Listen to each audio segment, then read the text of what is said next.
Contention 1 is inherency. The Asia-Pacific lacks the necessary architecture for humanitarian aid and disaster relief or HADR coordination. Bo writes in 2015 that joint efforts in HADR lack effective coordination for situational awareness. Countries in the Asia-Pacific vary in military capacities and domestic laws. The US and China have the strongest HADR capabilities in the region, and the United States has experience on operating overseas than any other country. Intelligence, transportation, and quick response capabilities are needed in HADR. China and the US harbors hope that a regional security architecture featuring all parties' interests may come into being. The plan.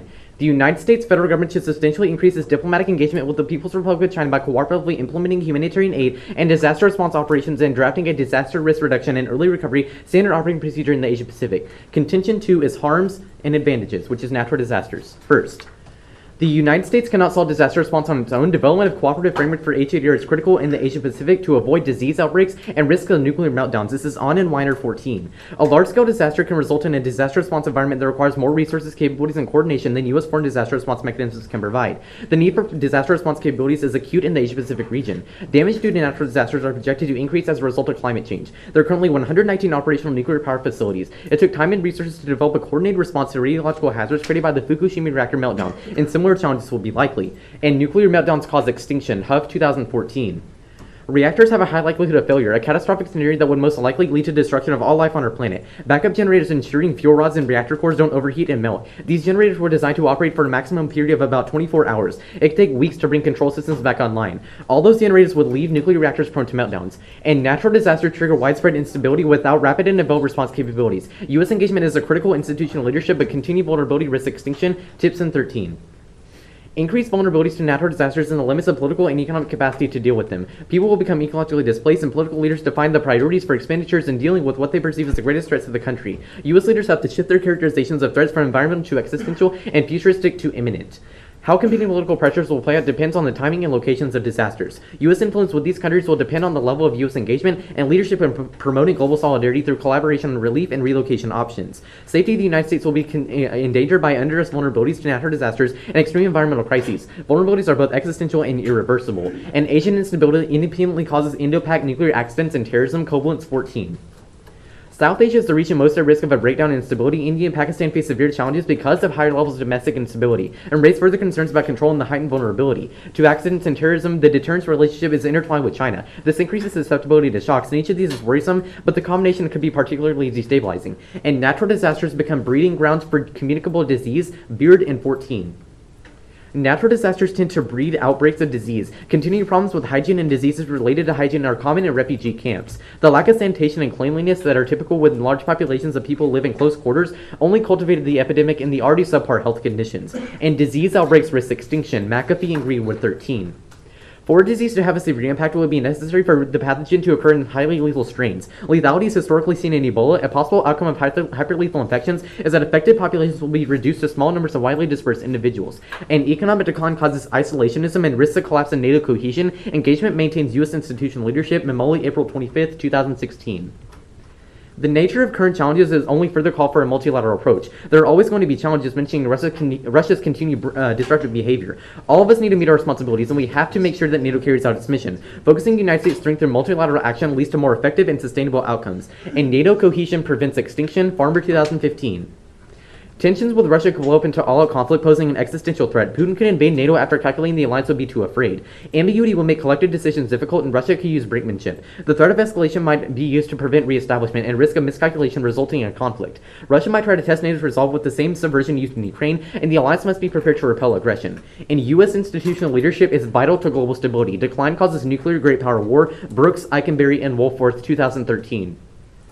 Engagement prevents a dangerous environment. The U.S. preserves its leverage to restrain provocative action. Alliance commitments deter expansion, reducing incentive to adapt solutions that stoke security dilemmas. Absent the United States, Mearsheimer forecasts dangerous multipolar regions replete with security competition, arms races, proliferation, and preventive war temptations. Runs a hegemony and full-scale great power war. Empirical studies show this deterioration in the security environment will yield crisis and instability. One would see higher military spending, regional proxy wars, fast diffusion of power, insecurity of free prolific cascades. Risk of accidents go up as unforeseen crisis dynamics could spin out of control. U.S. engagement preserves peace. U.S. commitments are unnecessary for peace is countered by a lot of scholarship. The United States lowers security competition in the world's key regions, preventing a hothouse atmosphere. And natural disasters exacerbate previously existing patterns of discrimination, makes women more vulnerable than men. Ahmed 15.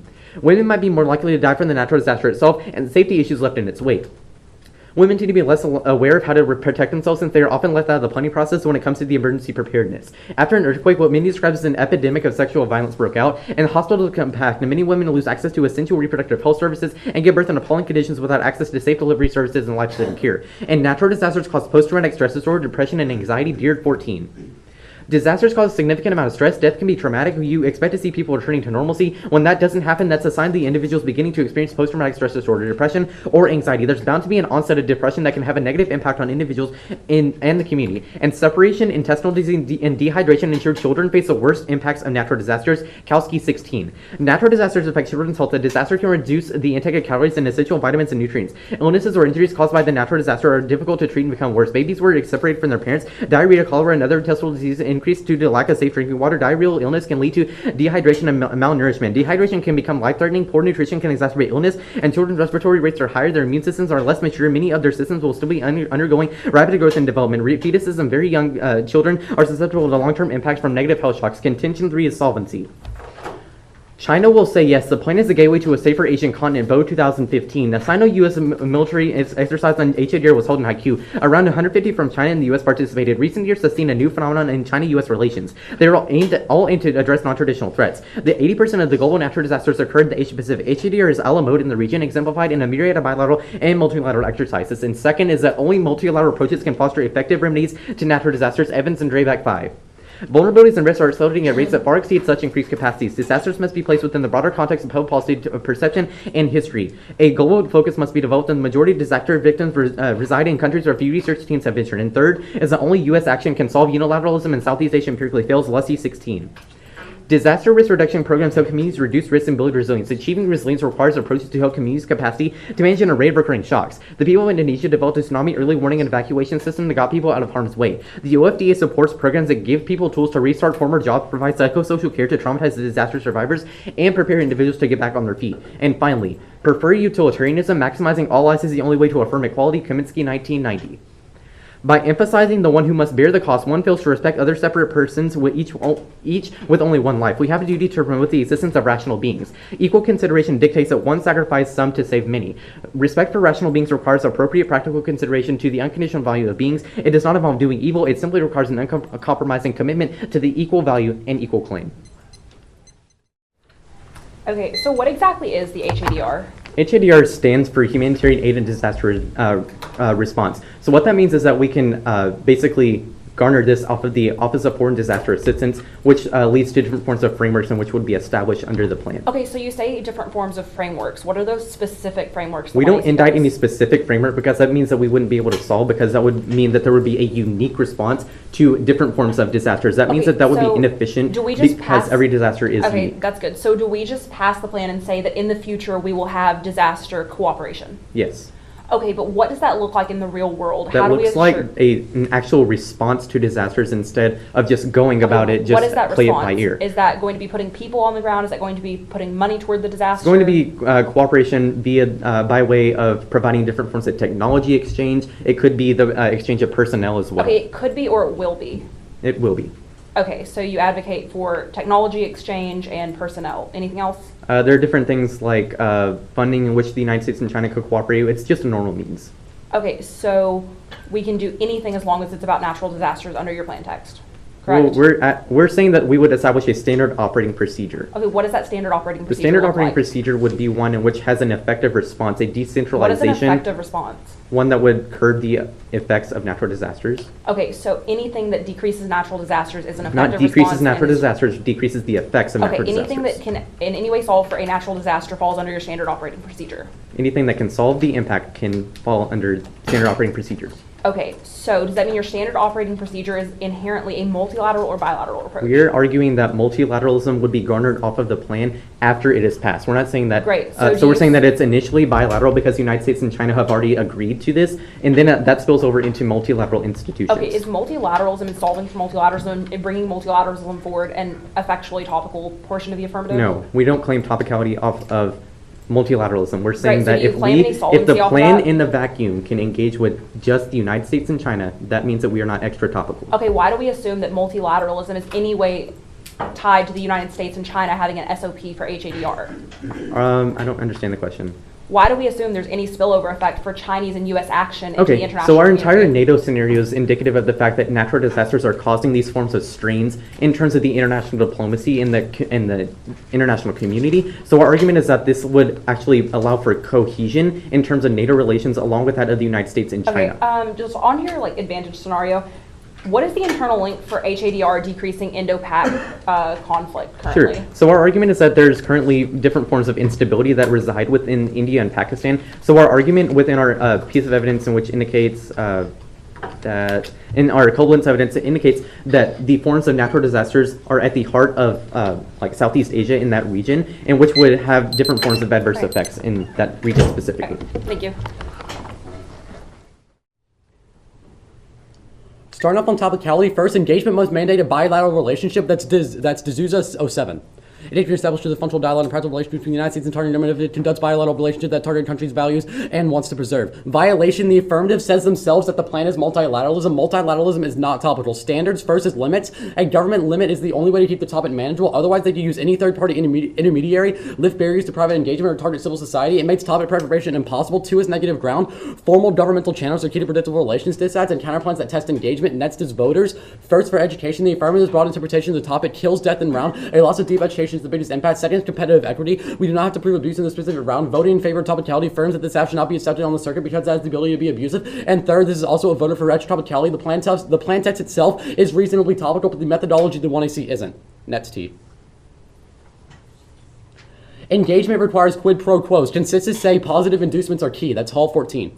Growing decisions defines engagement strategy and employs positive inducement to leverage particularly quid pro quos from the target state and investment by can invest a trade deal compromise in return for a specific concession. Engagement strategies and emphasize diplomacy aiming at the improvement of formal state-to-state contents and led by professional diplomats, special convoys or politicians they can be economic use in trade investment, technology transfer to and gender change. And violation, the plan engages without inducing changes in China's behavior. You vote Ned because first it's predictable limits. There are infinite actions the United States can take towards China mandating QPQ narrows solvency advocates to core strategic mechanisms. And second is ground. Disadds conditions and unconditional counterplans maintain core net ground. Their interpretation causes a race to the smallest staff that spites poor disads. And you also vote for fairness. If debate isn't fair, then debaters quit. Especially true in a state finals round that is literally recorded. And third is competitive equity cross-party analysis from the first T. NATO CP.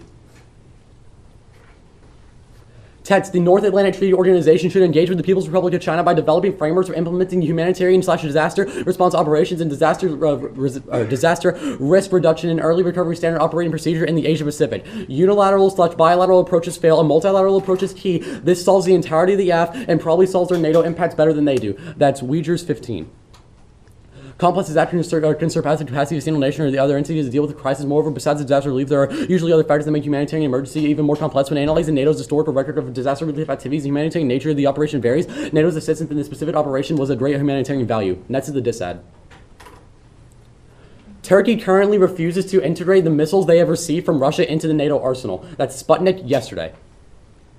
S-400 missile system that are device from Russia will not be entering into NATO missile defense system. Turkish defense minister for Korea is said on Thursday. Russia's Rostec CEO Sergei Kermasov earlier confirmed that Moscow and Ankara were on talks of deliveries S-400 air defense systems. The S-400 is Russia's next generation air defense system carrying 3 different types of missile capable of destroying aerial targets short to extremely long range weapons capable of tracking and destroying all the existing aerial targets, including ballistics and cruise missiles. And the United States Secretary of State is visiting Turkey on March 30th. Any plan with China trades off finite focus. That's Humira yesterday. U.S. Secretary of State Tillerson said will visit Turkey on March 30th, likely to be the most high-level meeting ever since U.S. President Donald Trump took office. Ties between the United States and Turkey, which is the second largest army in the NATO alliance, is key to the United States-led fighting against Islamic State in Iraq and Syria deteriorated sharply in the last year. Barack Obama administration Tillerson said they would like to be to come to Turkey on March 30th. I told him that we would be in Ankara and available would happily host him. And the United States-Turkey schmoozing is key to avoid Turkey setting back an anti-ISIS effort and keeping Turkey from turning to Russia. Trump's hardline stance is keeping Turkey in line. The plan trades off with Trump's hardline stance, i.e. his move away from China. If Trump looks weak, Turkey abandons the United States for Russia. That's Al Monitor yesterday. Tillerson's visits come with a long-standing tension between Washington and Ankara over United States plans to pursue its alliance with Syrian Democratic forces against the Islamic State. Washington is scrambling to keep Turkey on even keel with the 559-mile border with Syria. Turkey remains critical and similarly troublesome for the United States nationwide. The interdict area air base in Adana remains the main logistical hub for anti-ISIS operations, while Turkey's military effectiveness in Syria is proven to be effective. It has displayed an infinite capacity to disrupt it. At the same time, Turkey, which is alongside Albania and predominantly Muslim NATO allies, is putting on a bid show to growing closer to Russia. It is currently with such as Russia's to buy S-400 long-range missile systems. His comments were general softening of Turkey's anti-American rhetoric, which grew increasingly shrill in light stakes of the Obama administration with Trump's Erdogan's. But altogether, more curious, Erdogan still holds the hope for cooperation on Syria, but also perhaps he is more unsure what the cost might be. Trump might hold a grudge. And the impact of that is Turkish sabotage of anti-ISIS efforts and genocide and ongoing genocide currently being seen across the world. That's Edith 17.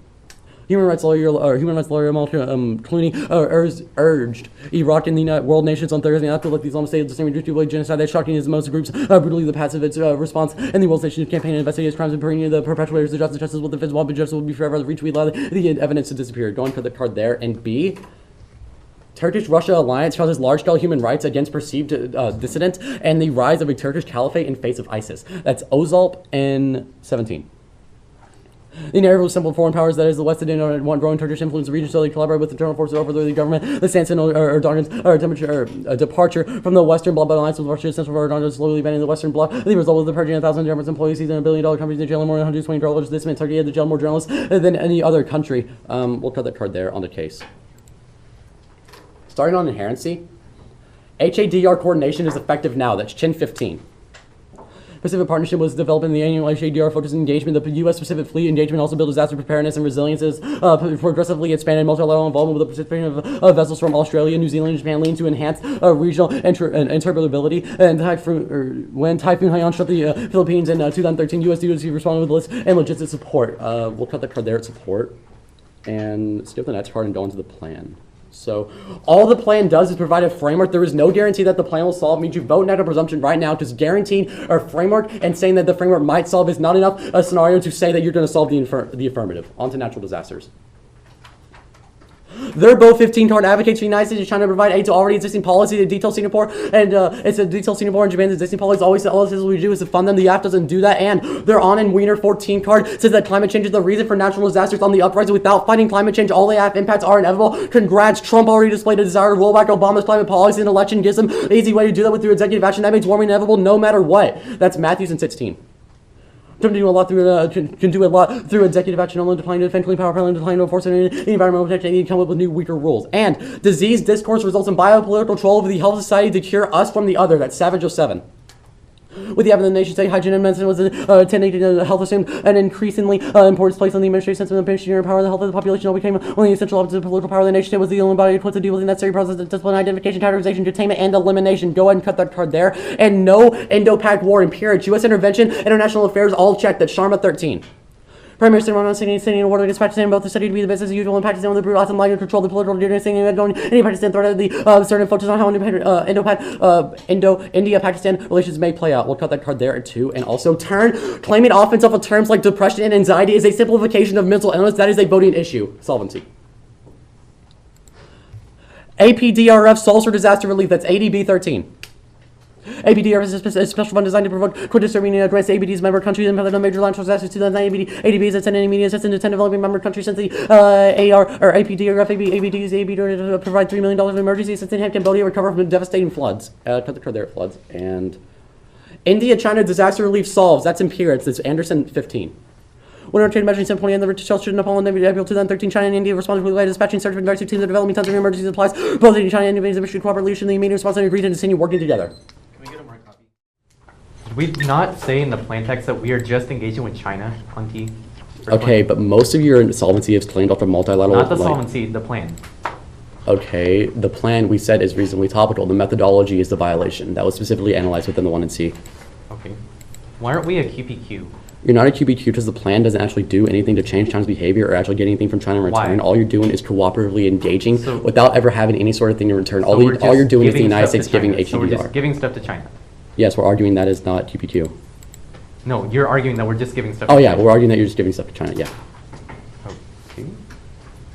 Why does NATO solve if we've already proven that there's no cohesion within the Okay, nations? NATO solves better mainly because NATO actually has the best solvency mechanism, mainly because if you look at the Uyghurs 15 evidence, it says, and NATO's historical record of disaster Yeah, I read relief the proves that evidence. it's It better. just says that NATO If you read is- the evidence, you know. Yeah, it says that NATO is good. It's not saying anything else. It's not saying anything else is bad. It's NATO. It It says NATO is best. It says NATO, okay. So why does NATO solve, again, if we've already proven that there's no cohesion in terms of international diplomacy? Because your plan states the United States federal government. The counter plan is saying we have to use NATO to do the plan. Those are two different actors. Okay, so if we solve NATO, how do we not solve the counter plan? You're not solving NATO because you're not using NATO to do the plan. That's the argument. Okay. What is diplomatic capital? Diplomatic capital is when you have the resources necessary to do a certain What resources? resources such as money, time, politics, time and legislator. Okay, so politics is what you're getting the link off of? Not Because necessarily we're politics. government It's that action. you're trading off resources and you're trading off focus. Focus of what? You're trading off focus with the Turkey situation that's currently going on. Okay, so I guess back on the counter plan, is there a net benefit to it? The net benefit is pretty much your solvency is the net benefit because we solve for it better, and the impacts of the 1AC are our net benefit. What's the link on the disad? On the disad, you're trading off with finite focus. Like finite focus, the Humira card that was literally my from question yesterday. is what focus? What are we focused So on? currently, we're focusing a lot currently on Turkey, and that's why Tillerson is actually visiting Turkey in a couple of days. That's why we Okay, are so doing just that any policy engagement with China. Engagement with China triggers Any the link. policy with China would Any automatically policy. mean Tillerson would have to do Why that does that and would make have the to link deal with unique? that. Why does that make the link unique if we're engaging with China now over other things? Because currently you are changing the focus right now. As you see, since the Trump administration, there has not been any real China policy that's really been integrated. We're arguing that the Tillerson physically being in Turkey is key to solve this. And what's happening right now, when you do the plan, you will cause Tillerson to Why go to does other countries HADR to negotiate coordination this. now mean that the status quo solves if we've already proven impacts? Can you in the repeat that? status I didn't quo? hear the first part. Yeah. Why does HADR solve now if there are different impacts that are happening in the status quo? Okay, like I don't understand what you're saying. Like how HADR solves. Is that what you're asking? No. First, on topicality, the only way you view the plan test is through a vacuum. The plan test is bilateral engagement. We only cooperate with China. We just say the spillover is a product of bilateral engagement. And second is that multilateral happens. It's just a product of the AF. It's not a specific method that we say. Our method is bilateral engagement and counterinterpretation. Engagement requires direct thoughts and pressure to induce change. Carco 9. Foreign policy is key term starts with engagement. One of the trickiest terms of the policy lexicon. Engagement is statecraft. Not about sweet talk, but words based on illusion of the problem can be solved. If we talk about engagement, not normalization, how do we find engagement? It does require direct thoughts. So the card thoughts. This is the best interpretation of engagement because it provides every type of engagement, because we are able to do different forms of engagement, both economic and diplomatic, as well as just having good strategic dialogue on how diplomacy works and the way that we view diplomacy. Also, they say that we are over limiting. However, that's just not true. We are still bilateral engagement. They say that we are reasonably topical in our plan test, so it means you default to reasonability on this flow. There's no reason why they're winning on T here. On QBQ. First is we meet their evidence does not say only quid pro quo engagement. That's just one type. The AF sustained cooperation through an agreement establishing protocols for HADR relief and quick response to natural disasters. View the plan test in a vacuum. We are engaging with China. They just define what engagement means. U.S. and China are both cooperating on sharing their HADR capabilities to solve a multilateral framework. And two is counterinterpretation. Engagement attempts to influence the target state's behavior, prefer interpretation, reconciles the loop base, and sets the best limits. Resnick 1. We define engagement as the attempt to influence the behavior of a target state through comprehensive establishment and enhancement of contents. This avoids the pitfalls of prevailing scholarly conceptions of engagement and considers means rather than ends, does not delimit or encompasses contents in multiple issue areas, allows for multiple objectives, and permits positive sanctions. And they say, and on reasons to prefer versus limits, we're proposing to introduce resolution of editorial. Tons of plans literature won't prevent random combos, so it will be less predictable than just incentives makes more predictable. To debate against one action than less preparation is needed. Humanitarian aid is a major part of U.S.-China relationship, as well as ground traditional field as a moving target for all links and steals negative counterplan like ground field initiative locked in ground, as well as the fact that potential abuse doesn't vote. You can't vote on it. Said that isn't read in the round, or an advantage that isn't read in the round. You can't vote on potential abuse. And there's no impact to this debate round specifically. This is an insulated debate round, even though this is on camera and this is state finals. They are still watching Preston's kids and Sid say. There's no reason why they're going to be specifically watching our debate round. Mostly they're just North Lamar kids. On inherency. Or on case, yeah. First on inherency. They say that we're just a framework. However, we say that our framework is critical to, we say that the lack of a framework is what's preventing HADR from being solvent now. We establish standing operating procedure and risk reduction strategies, all of which go into mitigating the effects of natural disasters. Without a framework for operating, there's no chance that HADR will be effective with the status quo. Also, we say that we would mandate standard operating procedure and the operations itself. For an overview on the advantage, Currently, there are no HADR protocols in each stage where most natural disasters happen. We need to join together with China as one of the largest HADR teams in the region, which allows us to de-escalate tension with China and our allies through cooperation on multilateral mutual issues like natural disasters. Climate change is driven the need and importance of bilateralism for humanitarian aid. Strengthening events such as typhoons in Northeast Asia is a critical prerequisite to guarding the preservation of society. One is the escalated fuel paths. First is nuclear meltdowns. Second is disease. Third is NATO. Fourth is instability leading to conflict. And lastly is discrimination. They say they say that we are first they indict our Boe evidence, but Boe doesn't say what they think it says. It specifically, nowhere in our evidence does it talk about what North Lamar says. It talks about it calls for a lack of effective multinational coordination for situational awareness, planning and coordination. Also calls for U.S. and China cooperation. And we solve the major impacts of global warming. Warming won't have near as big of a damage by implementing HDR, where the adaptation that solves for impacts like global warming. The AF implements risk management, which will entail the causes of natural disasters like global warming, which solves this piece of evidence. And they say we're biopolitical. However, this is incredibly ivory tower to say that the people who are facing diseases don't have or shouldn't have like their diseases solved just because of the way that we talk about them. Like I'm sure people in natural disasters would rather have their diseases be fixed than have the way we change about them talk about. And also they say our tips and evidence is high. However, our tips and evidence is really good on the question about whether or not we lead to the impacts.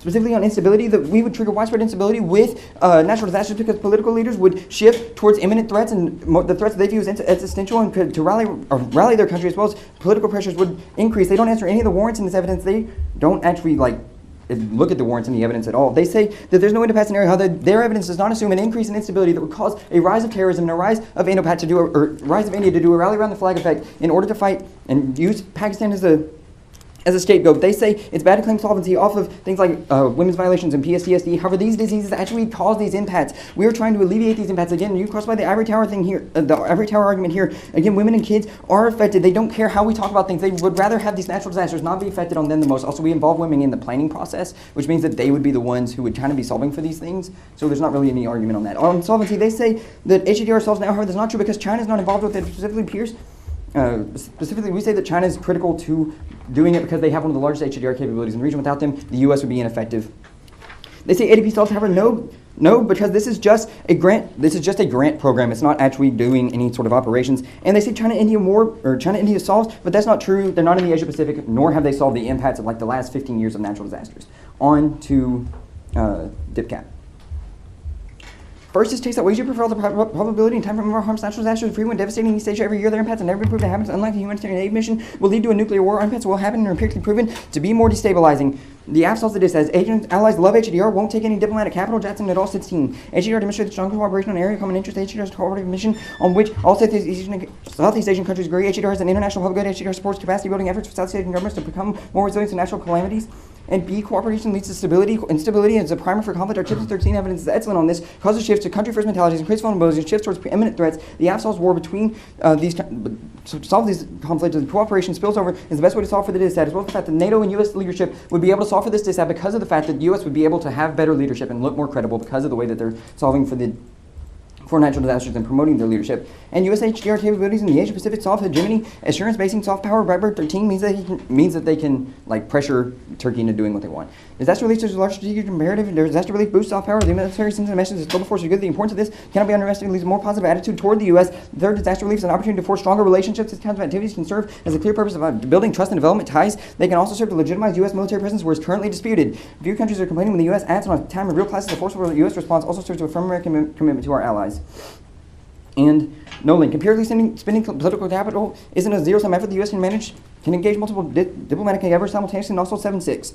Obama was forced to maneuver pivot, turning back on a rebound to Asia to try to keep habit of the continent one piece amid severe strains rather than series of rotating pivots. Washington needs to perfect a 360-degree model of leadership, color leadership, and there's no impact. No impact to increase arms. No intent. Section 15. Must an arms race have negative consequences? Historical evidence and logic say no arms race do not lead conflict. Arms race involved in capability side. The relationship between sides, alliance structure, assassination, and armed conflict led Europe to war. It's not clear that a simple argument that arms race leads to war is incorrect. What are the Chinese intentions, or what are our intentions? Capability is not a substitute for intent. It does not do good to study one without the other. On the counterplan. First is perm do both. The U.S. as a part of NATO. It's not functionally competitive as well. It's not textually competitive. There's no reason why the U.S. couldn't be added on as well. But we solve NATO best by promoting U.S. cohesion and U.S. leadership. Without the U.S., there would be an economic decline in the United States as well as other countries, which means that there would be a collapse of NATO cohesion. And second is offense. Lack of maritime operational procedure means that in the South China Sea, U.S.-China conflict, HDR cooperation, risk reduction procedures solved. Glacier 12. Efforts to resolve the legality of conducting operation within the EEZ, the United States should focus on lowering the risk of potential armed classes from unintended escalation to China risk reduction, operational safety measures, and expanding naval cooperation to help to reduce the risk of the accident, cut the guard accident. This is the most likely scenario for war. Lecture 12. The most likely contingencies of clash stemming from military operations within China's EEZ that provokes an armed Chinese response. The large growth of Chinese submarines have also increased the danger of an incident. The U.S. might respond to dangerous behavior by Chinese planes or ships by dispatching armed escorts to the target escorts. And third is defense. They aren't able to solve the AF. They don't actually solve the U.S. institutional leadership, which is critical because the U.S. isn't being leader. They're showing that NATO has to fill in the gaps that the U.S. isn't filling, which can't solve their counterplan. What's the perm? What's the perm? Perm Yeah. do both. How does that function? Sure. We would say that, one, the U.S. is a part of NATO, so we don't preclude NATO in any way. Second is that there's no reason why NATO couldn't just be like, hey, let's add on to the U.S., or the U.S. should just be like, hey, NATO also has ships. Should NATO do the plan, or should the United States do the plan? We say that the United States should do the plan because it promotes institutional leadership, but we also say that it's not competitive for NATO to also be able to do But that. what's the United States historical record on disaster relief? We would say that currently it's not good because of a lack of standard operating procedure and risk reduction strategies, right? Like the app would create that The United change. States disaster relief program. Sure. We create a standard operating procedure and risk reduction strategies so that way we don't do the bad things that the U.S. has been doing, right? We don't have a current standard operating procedure because of the fact, like, disaster relief fails now because of a lack of standard operating procedure, because of the lack of risk reduction strategies. We don't know how we should respond to these natural disasters because we don't cooperate with China to do it. Yeah, you're time. Yeah. All right, cool. So, what are we receiving from China in return from the plan? We would say that both China and the U.S. are giving up their military capabilities in the operational part of the plan test. But what is China giving the United States? Right, they're giving up funding, they're giving up troops, they're giving up, like, their aggression in the South China Sea, for example. What is China doing in return? And not necessarily what they're giving up, but what is it doing for the United States? They're giving their troops their money and probably not going to be expanding in the South China Sea because they'll be working with the U.S. there. Okay, so that's your QBQ definition? Yeah, because like disaster response operations would be a part of that, as well as the fact that they would be helping us in drafting disaster risk reduction and early recovery standard So on operations. QBQ, your counter-interpretation was to change behavior, correct? Yeah. Well, how is that different from the interpretation? Because the interpretation is, like, the negative interpretation says that it must be QBQ. Okay, so And exactly. that doesn't change behavior, that just focuses on the ends of engagement rather than the means. Sure, we say that by engaging in a collaborative, cooperative framework, China is no longer aggressive because they see, hey, the U.S. isn't actually trying to use these military capabilities against us. Instead, they want to help us, we want to help them. This is a collaborative framework, as well as the fact that China and the U.S. military have never been cooperative in the past, but this would cooperate with their militaries, which is completely different than what we've been doing in the past. On T-bilat, Yeah. so exactly what, does multilateralism solve or does bilateralism solve? The AF is bilateralism. However, we say that we would spill up into multilateralism. Isn't that kind of extra topical? No, because we don't claim that that's how we get topicality is off of multilateralism. We claim that we get topicality off of bilateralism, and multilateralism is just an effect, right? So like nuclear multilateralism meltdowns. the only thing that can solve? We wouldn't say that it's the only thing that to solve, but it's the best way to solve. Okay, so it's the best way to solve. Specifically on the DISAD, was there an link on it? On the DISAD? Yeah. Yeah, there was a no link. First, like, spending political capital isn't zero sum. Like, policymakers do this all the time where they handle different issues. That's why there's Okay, probably so how multiple does cell how phones does in the this- White How does House. it interact with like Rex Tillerson physically being somewhere? Sure, there's no reason he can't use his cell phone to call someone else to do the AF. Okay, I'm gonna take prep. Okay, first let's start on the perm level. They made the argument that they can perm do both. However, that's fundamentally untrue. The fact is that NATO and the United States are two separate entities. Just because the United States is part of NATO does not mean that they get any solvency off of this. That literally means that's super abusive, actually, first off, because that literally means that the 1AC could claim that NAFTA was doing this, the 1AC could claim that the UN is doing this, the 1AC could say that the TTIP was doing this, the 1AC could say literally any organization and any treaty the United States is a part of could do this. That's why we say NATO is a specific actor separate from the United States federal government. And also, let's go ahead and look at the fact that at this point they get topicality or the counter plan.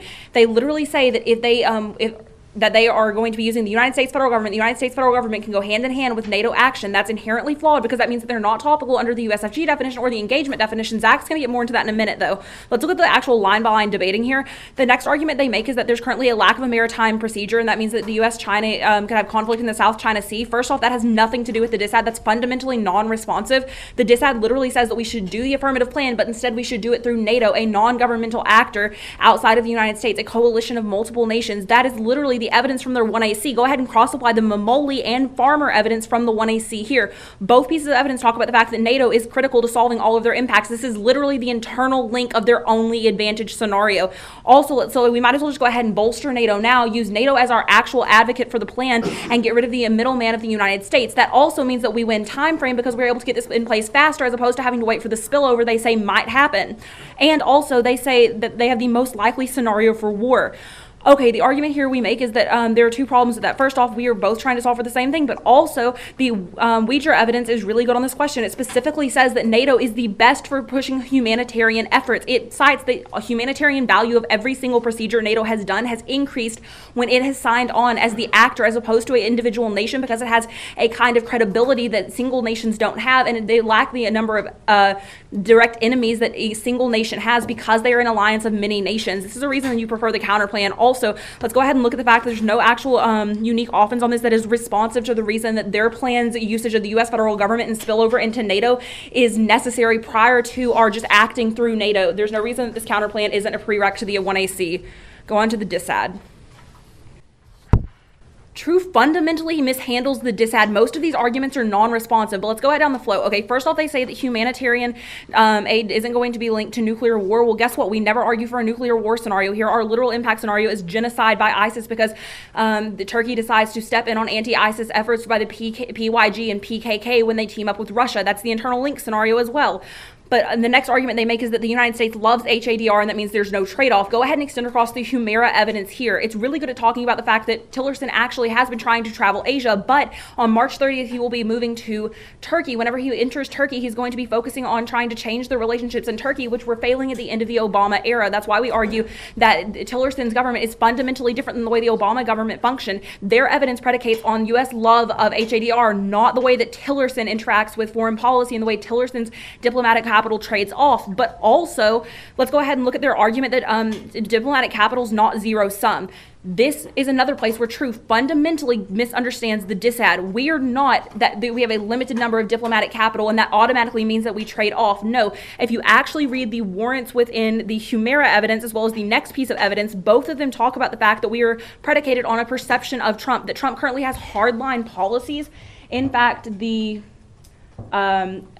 Al-Monitor evidence talks about the fact that Trump currently has isolationist policies, and moving away from their isolationist policies is the most likely scenario for Turkey trying to isolate the United States. They view any interaction with China as a move away from hardline policies. This isn't a diplomatic capital scenario that they claim it is.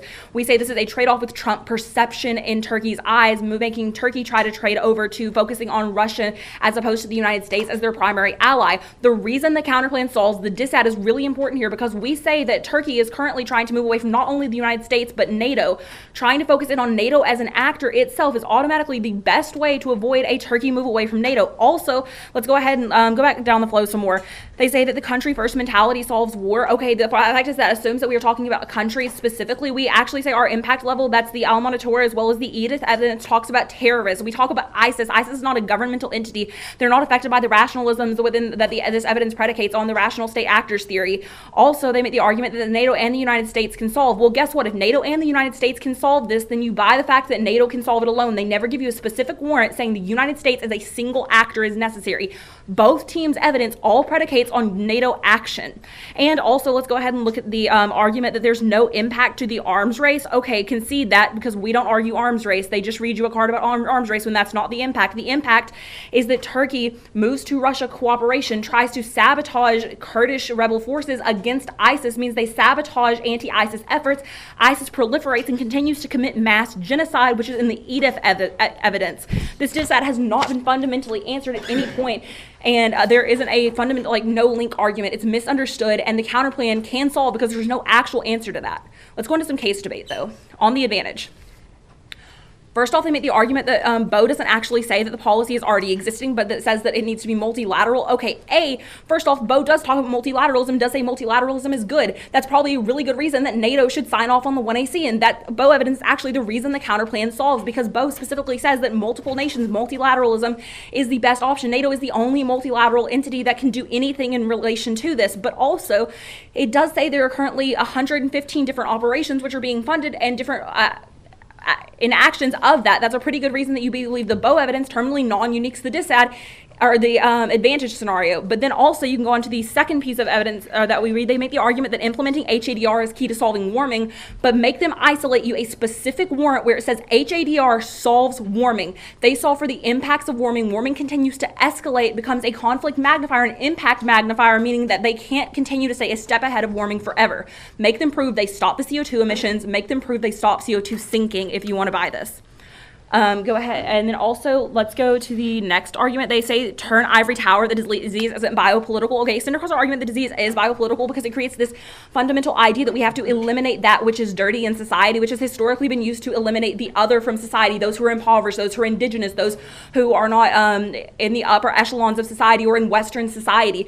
We are arguing that at this point, the only team who's being ivory tower is the affirmative, who says that they will literally read about disease and really about how they're going to solve for disease through a fiated mindset for a ballot, claiming that they're going to come up here and solve for everybody's problems through a ballot and pose this idea of the disease-ridden other, that we have to help the poor disease-ridden other we have to help, is itself a link back to the ivory tower argumentation that we can stand in this room and talk about other people suffering without actually doing anything to solve that suffering.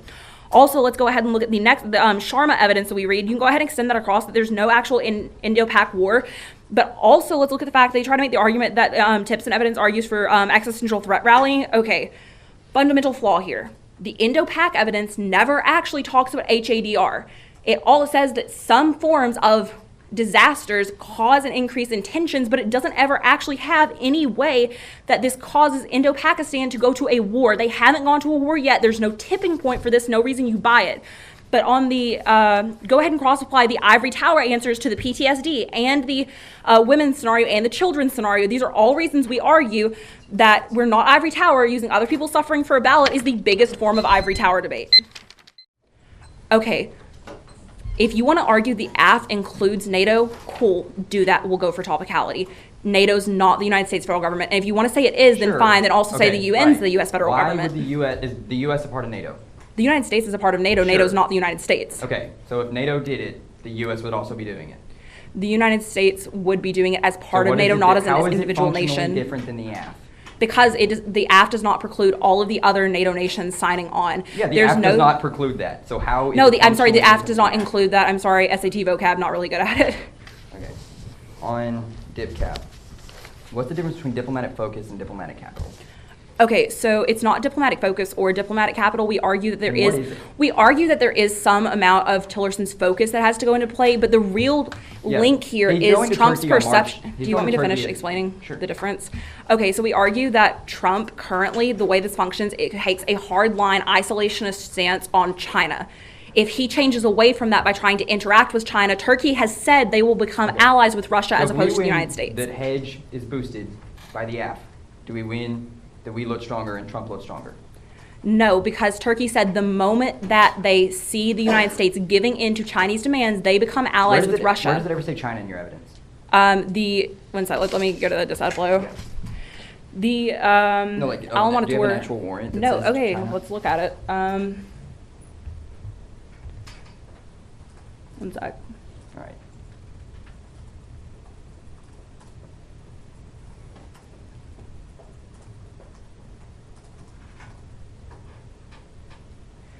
With Trump, Erdogan's been altogether more cautious. Erdogan still holds out some hope for cooperation on Syria, but also perhaps because he's unsure what the cost may be, Trump might hold a grudge. This is in the context of, just because I don't want to read the entire card because it's really long, this is in the context of the way he feels about Trump's hardline policies. He said this is as opposed to, it's his hardline policies in general that trigger it. Right. Tillerson goes to Turkey on the 30th, right? Yes. All right. We say the AF will be implemented immediately after voting AF. Okay. Why does it take more than 12 days to implement the AF? Because or the draft standard operating procedure? Two things here. First, you say that you're not going to draft a standard operating procedure, but that you're just going to respond to each individual scenario as it comes about as the United States and Chinese cooperation. Standard operating procedure. Okay, but in cross-examination of the 1AC, I try to nail down what that standard operating procedure looks like, and you just say we're throwing money and resources at it. Yeah. If that's the plan, then we say that we don't actually know if that boosts U.S. hedge until a natural disaster happens. If you can guarantee me a natural disaster happens before March 30th, then fine. All right.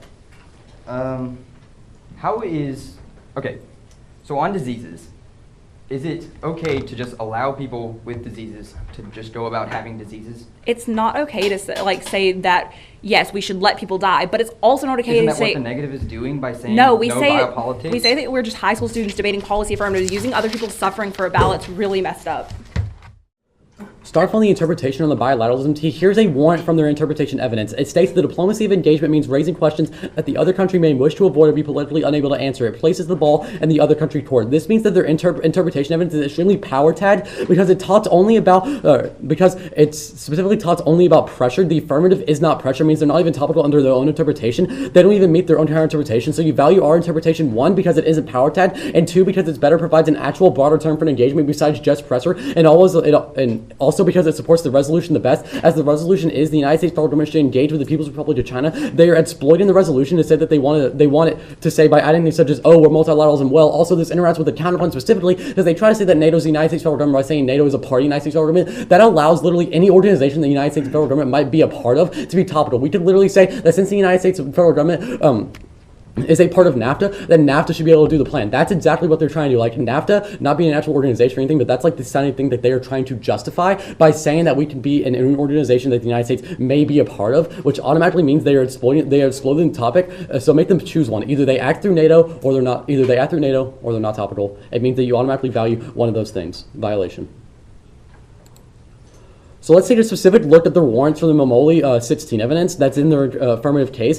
First, it says that the nature of current challenges can only further call for a multilateral approach. One, the app isn't that, but also let's look further into the evidence. It says focusing United States strength through multilateral action is the only thing that can solve. This proves the violation because they are advocating solvency with multilateralism. Don't let them do this tricky move. They say that you should value the plan in a vacuum, but there are two issues with this. First, putting the plan in a vacuum would mean that they garner no solvency because they rely on multilateralism if they really wanted to value in a vacuum. And two, valuing the plan in a vacuum completely ignores abuses on effects topicality because the plan garners all their solvency off of the multilateral effects of the plan instead of just off the plan, the bilateral action. All of their solvency in the natural disaster advantage specifically says that we have to do this through a multilateral approach and that multilateralism is key. Call for the entirety of the advantage and you will see that through the entire thing, all it says is multilateralism is key.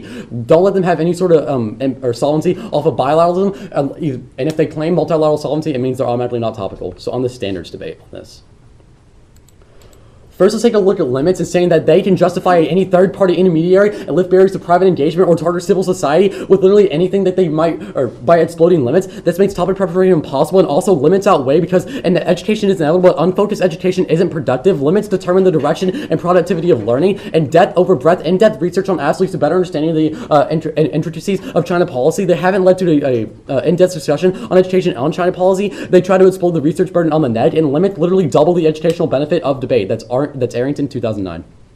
A recent study reports that students who study on fewer topics in depth have an advantage over peers who study more topics. Students mastering a particular topic were impacted twice as much as those that touch on every major topic. Also, research overload kills in-depth education. That's Chowsky and 10.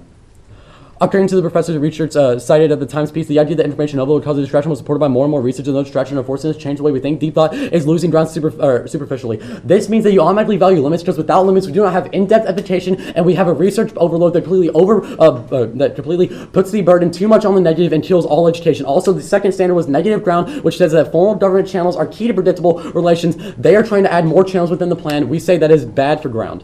On the voters for this. These are voters for education because one, we don't get any in-depth education with the limits, and two, we don't get any in-depth education because they're broadening the topic, and second is competitive equity. We don't have to produce, they said that we didn't provide any abuse in the specific round. We don't have to prove that, we don't have to prove that, we just have to prove that your app is bad for debate. This means you do not buy the reasonability claim. Also, they dropped the extra topicality voter that says the plan text itself is reasonably topical, but the methodology the one I see isn't. They dropped that. That means deferring to reasonability is bad because it allows for squirrely chaos to say, we have China in our app. That means you defer to reasonability. QBQT. They say our evidence doesn't say only QB2, but that isn't true. Here's a warrant from the Hall 14, which is our interpretation. To leverage particularly quid pro quo from the target state. That is the only real warrant within the evidence. That means it's a quid pro quo. That means our evidence says this specifically. Their counter-interpretation is flawed. They don't even mean it. They do not influence any behavior in the plan sets. They said to refer their interpretation because it's better for limits. I'll get into that on the standards debate. On violation, they try to say that China is doing some things in a QB2. Not true because one, the United States didn't have to do the same thing, and two, that isn't giving the United States anything in response to the United States doing the plan. It's an easy violation. Standards on predictable limits. There's an infant action the United States take towards China mandating QB2 narrows solvency, advocates towards strategic mechanism that's better for clash because it includes predictable apps, makes it better for clash, and also is better for small schools because small schools do not have the ability to research as much with that because of lack of funding. That turns all their offense because limits are vital creativity and innovation. That also means that it's a voter for jurisdictional grounds because if it falls outside your jurisdiction, you reject it. That's a voter for fairness because it's not going to be fair, especially in the round 2 recorder and other debaters see that they can do this in rounds 2, and it's better for competitive equity. Cross-apply the standard from the first locality. 634.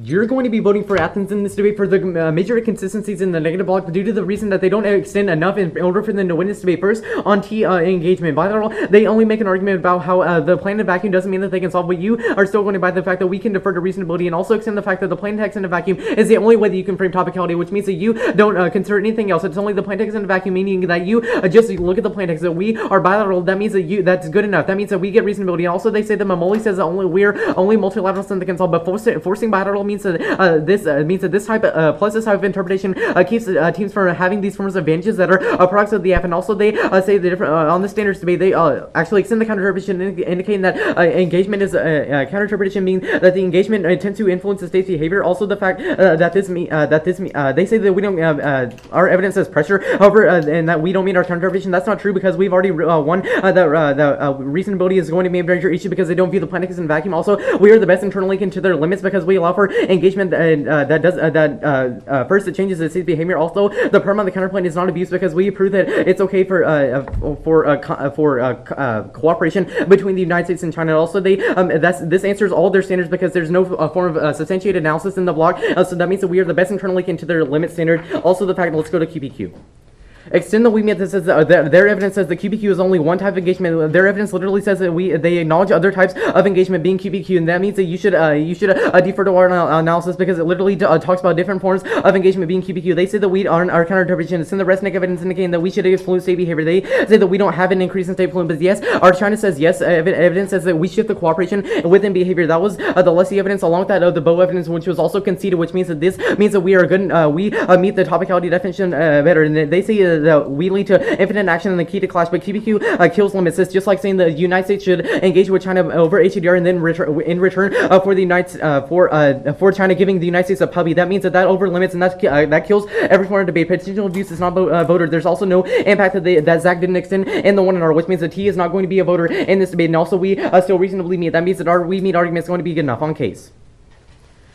They only make a couple of arguments here that says their Bow evidence says the multilateral is good, but okay, sure, they just ignore the 1AC cross-extensor of the plan being a spillover. They didn't do any form of analysis in the blog about how the plan is going to spill over into multilaterals, and that means that that's another reason as why we still meet the T argument. They also say to make us warrant why HADR is going to solve warn me, but we still saw the effects of warn me. There's not even a warrant that they provide in the negative block about how we don't solve any form of warning. We argue through our evidence in which was conceded throughout all the impact scenarios, so we can solve different forms of natural disasters that cause different forms of nuclear reactors, which cause different forms of warming in terms of the atmosphere causing permafrost melting and different things like that. That's a major root cause of warming. They also say the F is ivory tower through the ballot. However, us discussing this in this policy debate round lets us solve these issues because there's a prior question to our understanding of these forms of issues. So that was the disease discourse leading to biopolitics. So you should extend the Bearden evidence in which outweighs this. Also, they on our impact scenario, they say impact never says HADR, but they ignore the internal link. We only claim that this is an impact, which means that you extend the covalence evidence indicating the impact is a major risk in terms of escalating into rising tension. They say that we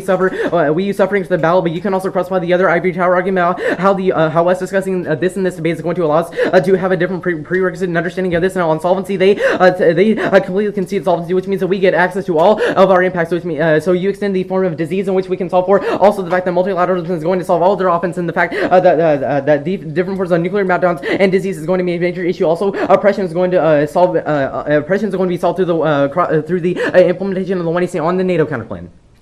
They say on the permutation, they extend the perm to both. They say that NATO and the U.S. are different. The 1AC can claim NAFTA and get other agencies to do the plan. But if NATO did the counterplan, with the U.S. would be included the counterplan. That's abuse. That's why the counterplan doesn't compete. That's why we get the permutation. It doesn't do anything. They say we get tier counterplan, but that's not how perms work. It's a test competition. They have also conceded the fact that leadership is key to this cohesion. That was in the 1AC, which was not answered at all. So that means that leadership in the United States is critical to this. That's why the United States is a prerequisite, and that's why we can still do both. And they have this is also a diss to the counterplan counterpoint being that we can solve for the lack of maritime procedure in HADR solving this. This means that if they didn't ever address the warrants, they don't address the solving of institutional leadership on the DISAD.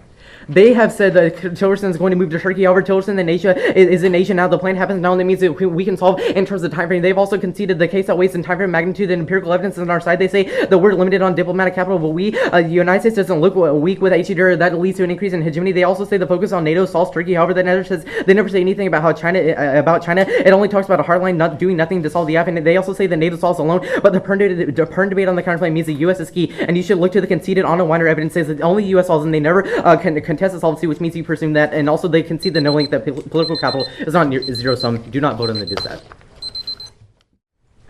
Okay, first off, let's go ahead and look at the argumentation on the advantage flow. The fact is that none of this is offense coming out of the 1AR, so we don't have to go ahead and extend across any of our evidence here. We're going to go ahead and leave this flow be. Go ahead and acknowledge that any of the turns here, like the Ivory Tower turn, is a wash. Both teams are arguing that each team is Ivory Tower. At this point, this is a moot debate, and it shouldn't be happening. They're also able to terminally non-unique literally all of our arguments because they're focusing on a multilateral solvency advocate. That multilateral solvency advocate is inherently flawed. Let's go on to counterplan. On the counterplan, go ahead and first off look at the fact they make the argument that the United States is a prerequisite because it's key to maritime procedures, but literally every single piece of 1AC evidence talks about the necessity, especially the Mamoli evidence, the necessity of NATO action. Keep that in mind when we go on to the next flow, but also go ahead and extend across their perm. It's a test of competition. DISAD. Okay, there's no unique offense here coming out of the 1AR. Don't let them come up here and try to persuade you with false drop claims that there's offense on here, try to like flow something as offense. There's nothing here.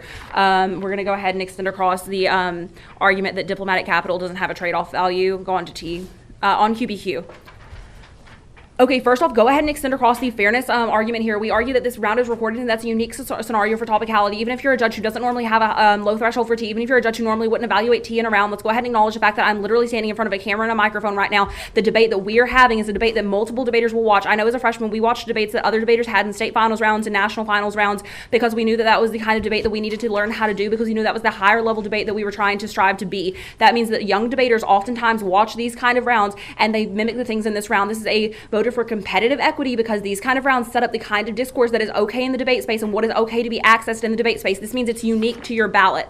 Go on to the next topicality, extend across their counter interpretation on this that engagement is influence. Go on to the next topicality.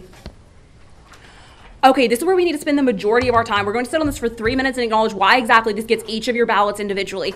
Go ahead and extend across first off the D'Souza evidence. D'Souza specifically says that engagement is bilateral action between two actors and two nation states. Their interpretation and their we meet claims are entirely flawed. First off, their we meet claim is that they simply engagement is direct talks, but also let's go ahead and look at the fact that they don't actually extend across any kind of we meet claim in the 1AR. There's no cohesive we meet strategy as to how their bilateral engagement except for that their plan text in a vacuum is U.S. federal government.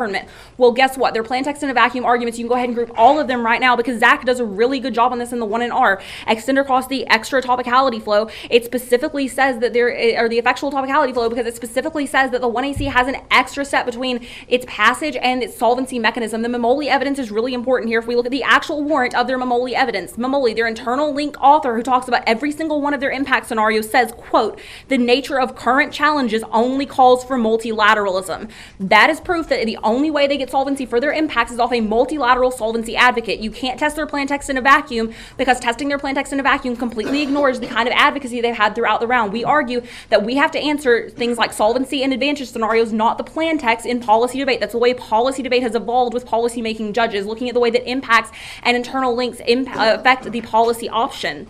But also, let's go ahead and look at their counter-interpretation. This is really important to the entire debate because their counter-interpretation specifically talks about diplomatic engagement or diplomatic policies of engagement putting the ball in other nations' courts. It also goes on to talk about forms of pressure. They make the argument that they're not going to be pressure because they default to reasonability. That's not an answer to this argument. That's fundamentally non-responsive. Saying that they're reasonable and that means they don't have to defend their counter-interpretation is flawed. Also, they don't specifically extend across their counter-interpretation in the round. That means that you don't give them that. They have to fall under ours. We say that reasonability is inherently flawed because of things like the Mamoli evidence. We have to argue against a solvency advocate in the way policy debate is formed. We don't just argue that the resolution is good or bad. We argue for a specific plan text in a way that specific plan text interacts with a solvency mechanism and solvency advocate. advocate.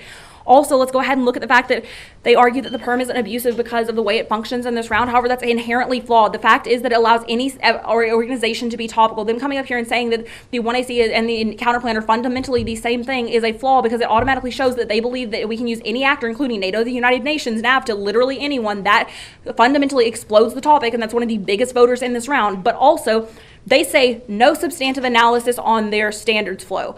That's false. Zach does a really in-depth analysis of the way that limits work in the debate. He argues that limits outweigh because good education is more important than having education. We also read two pieces of evidence. The first is the Arrington evidence, which talks about the fact that education is 2 times better when there is depth of education and a substantive limit on the topic. The second is the Chowsky evidence, which says that information overload has empirically decreased educational value. That's the impact. The fact is you can cross-apply the recording argument here. To have any kind of education in this round and to have education across the debate space in a spillover effect and to have debate continue to be a good event, affirmatives need to be limited and topical, and they don't do that. The lesson that future debaters will learn from this are threefold. First is that Athens was topical in their plan test, and second is that you shouldn't concede defer to reasonability, and third is that we control all the impacts we control all the internal links to their impacts. They don't actually extend an impact in the 2NR, so there's no real impact to T on the flow, on T, like line by line proper. They say that topicality, that engagement is bilateral, and that it means 2 actors. The AF is bilateral, and they still say the entire debate round that the plan test in a vacuum is bilateral engagement, which means that this is the only way that you can frame what the AF does. The only way that you can frame what the AF actually does in the plan test and what the engagement that happens is through bilateral and negotiations that happen by creating standard operating procedure and risk reduction strategies. That the U.S. and China are the only ones doing this. There's not a multilateral frame. There's not multilateral people who are doing the AF. Japan is not helping draft these risk reduction frameworks. We are saying that it's only the U.S. and China. Also, they say that our agreement is about direct talks. However, their evidence specifically says that there are other ways that we could be able to do engagement, such as promoting national security and changing behavior. That is what their evidence specifically says. It doesn't say that this is the only type of engagement either, as well as the fact that you're going to be extending our counterinterpretation here that we should be only influencing behavior. Both of our counterinterpretations pretty much say the same thing. You should only be evaluating that we influence behavior because of the fact that this focuses on the means of engagement rather than the end, which means that we get better education on how engagement happens, how our bilateral engagement happens through this flow, as well as the fact that they say that the vacuum means that we don't solve the AF and that this leads to extra T. However, our method is bilateral engagement. Our methodology is the plan test. Our method is still the plan test. We just say that multilateral frameworks are something that could come from the AF. So if we weren't able to advocate for multilateralism that could spill over from the AF, then the AF could never have an actual advantage, because we could never have an advantage that came from the plan test itself. So there's no reason it would be impossible to be AF, which means that people would be excluded. This is where the actual impact to T comes in, because the AF teams would be excluded because they would never actually have an advantage that they could read because it doesn't actually stem from their plan test. And there's too many internal links there's not enough internal links from the plan test which means that it takes 8 minutes to read the 1EC, which means again that it's impossible to be AF, as well as it's impossible to be neg, which means that teams start to drop out of debate because they don't actually want to participate. It means that it's harder to be if you're at a small school because you can't prep out the ultra specific internal links to the AF, which means that they are just able to kick out of anything. They say that we ignore advocacy. However, our advocacy is based on U.S. leadership and bilateralism, as well as the fact that they say that we're not responsive in our counterinterpretation. That we don't extend to we have to be they don't extend to we have to be bilateralism on case most of our advantages are predicated off of bilateralism that U.S. and China are able to solve for things like nuclear meltdowns and diseases because of bilateral advocacy and intervention means that they are able to solve, and this could spill over to multilateral frameworks. Again, this is getting really repetitive here because there's not really an impact on T for them to go for. Also, there's no impact to the round, which means that this is an insulated debate. Like, sure, they can say that people are going to watch this in the future, but it doesn't really matter. They'll probably watch 6A over us, as well as the fact that the only people that are in this round are people from North Lamar or from Athens. There's no reason why this specific AF would spill over to anything. On the PERM debate, from the counterplan, the PERM doesn't say that we are multilateralism. It just says that the counterplan and the AF are not functionally competitive. It means that we can do both at the same time. We're not saying we are the counterplan. We're saying that we can do both at the same time. There's no actual in-round abuse at all. They are able to read a whole bunch of things on HADR. We read this AF against them like 3 different times this year. There's no reason why they shouldn't be prepared to this. They had multiple arguments. On case. They had a lot of clash on case. They don't get any of their clash or education or ground arguments because they had all of that. They had specific counterplans and specific disads to ours. They chose not to extend those. Also, they say that we allow any organization to be in the engagement. However, that's not true. We only advocate U.S. and China. We just say that multilateralism is key. And we also say that our multilateral frameworks come from a spread of U.S. leadership, which means that U.S. leadership is the one that increases multilateralism, as well as the fact that there's no reason why our app specifically kills debate, which means you default to reasonability because there's no real impact on debate, or on this, as well as the fact that we provide the best education. If you view education as an impact, we provide the best education because we actually have a new app that people don't read all that much because nobody really talks about natural disasters. Instead, they talk about things like cyber and the SES. Instead, we provide a new in-depth and topic-specific education, as well as the fact that they've heard this app a lot, so it is in-depth. They've read multiple different off-case strategies against it, and so we see that this is an in-depth strategy and in-depth education, and the fact that they are still saying that you should be deferring to reasonability. And if you defer to reasonability, you look at the plan test. And if the plan test says that we are bilateral engagement, which it does, the United States federal government should substantially increase its cooperation with the People's Republic of China by drafting standard operating procedure and risk reduction strategies, as well as HADR operations. That means that we are in fact bilateral, and that means that you default to reasonability because reasonability is inevitable. Judge intervention is inevitable. They don't get any sort of competing interpretations claims, which means you default to the plan test. It's the only way to frame what the AF actually does. Our plan test is bilateral. This is the wrong T argument that they read, and means that AF wins on T.